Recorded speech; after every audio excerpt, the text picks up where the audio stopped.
Bonjour et bienvenue dans la saison 2 du podcast Harmonie atypique. Je suis Clémence Salami, fondatrice d'Harmonie atypique, sophrologue quantique et accompagnante en psychoénergie au croisement de la sophrologie quantique, des neurosciences et de la compréhension profonde du système nerveux sensible. Dans cette saison, je t'invite à explorer ce qui se joue à l'intérieur, là où la fatigue ne se voit pas toujours, mais s'inscrit profondément dans le corps, dans le rythme, dans le vécu quotidien. Si ces espaces d'écoute t'apportent soutien ou clarté, tu peux t'abonner à Harmonie atypique et activer la cloche. C'est une manière simple de soutenir la création de contenus respectueux des sensibilités particulières. Je te propose maintenant de prendre un temps pour toi, de laisser ce qui vient d'être dit s'installer tranquillement et d'entrer à ton rythme dans le cœur de cet épisode. Merci et bonne écoute.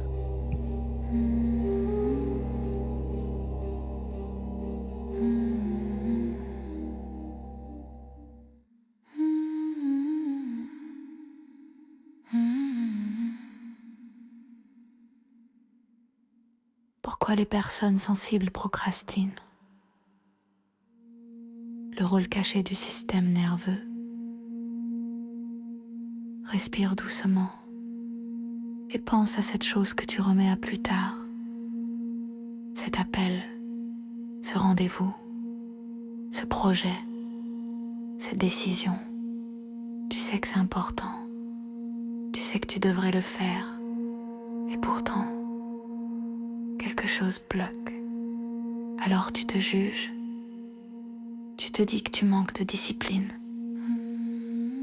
de courage, de motivation. Mais si je te disais que la procrastination n'est pas un défaut de caractère, mais une stratégie de protection du système nerveux? Oui, protection, parce que ton corps a une priorité absolue. La sécurité, toujours, avant la réussite, avant la performance, avant l'image. Chaque action que tu envisages est évaluée intérieurement par ton organisme. Est-ce que c'est sûr? Est-ce que je risque le rejet, l'échec, la critique, l'exposition? Et cette évaluation se fait bien plus vite que ta pensée consciente. Si le système détecte un danger potentiel, même minuscule, il freine, pas pour te saboter, pour te protéger. C'est comme un frein à main invisible. Tu veux avancer, mais ton corps tire en arrière. Et plus tu te forces, plus il résiste. Parce qu'un système nerveux ne se convainc pas par l'argumentation. Il se rassure par l'expérience.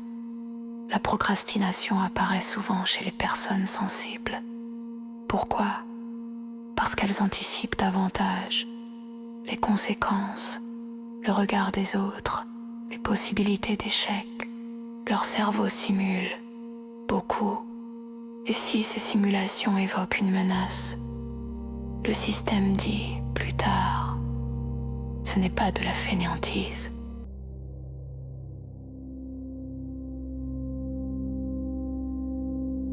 C'est une tentative d'autopréservation.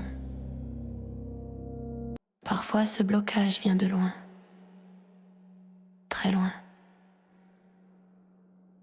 Peut-être qu'autrefois, prendre une initiative a entraîné une humiliation, une critique, une solitude. Le corps enregistre et il se souvient. Alors aujourd'hui, face à une situation qui ressemble un peu, même de loin, la réponse revient. Éviter, reporter, attendre. Tu crois lutter contre une tâche. En réalité, tu luttes contre une mémoire. Et tant que cette mémoire n'est pas rassurée, le frein restera actif. La clé n'est donc pas de te pousser plus fort. La clé est de créer plus de sécurité. Demande-toi, qu'est-ce qui rend cette action menaçante pour mon corps? L'inconnu, le jugement, la possibilité de décevoir quand tu identifies la peur implicite. Tu peux commencer à dialoguer avec ton système. Par exemple, fractionner l'action, créer du soutien, rendre l'environnement plus prévisible. Chaque microsécurité diminue la résistance et parfois le simple fait de comprendre que ton blocage a du sens relâche déjà quelque chose parce que la honte disparaît. Et quand la honte part, le mouvement revient. Les neurosciences montrent que le cerveau apprend mieux dans la sécurité que dans la pression. La peur réduit l'accès aux capacités supérieures. Réflexion, créativité, décision. Alors si tu veux avancer, la première étape n'est pas l'effort, c'est l'apaisement. Rassure ton système. Encore et encore et observe. Souvent l'action suit naturellement parce qu'un organisme qui se sent en sécurité aime explorer. Il est fait pour cela. Respire. Tu n'as jamais été paresseux. Tu étais prudent. Et maintenant que tu comprends, tu peux transformer cette prudence en stratégie de réussite.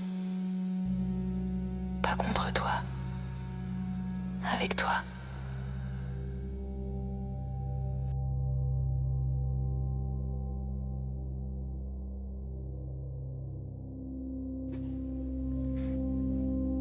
Avant d'arriver au terme de cette écoute, je t'invite à rester un instant avec ce que tu viens d'entendre, sans chercher à analyser, simplement en laissant ton corps intégrer à sa manière.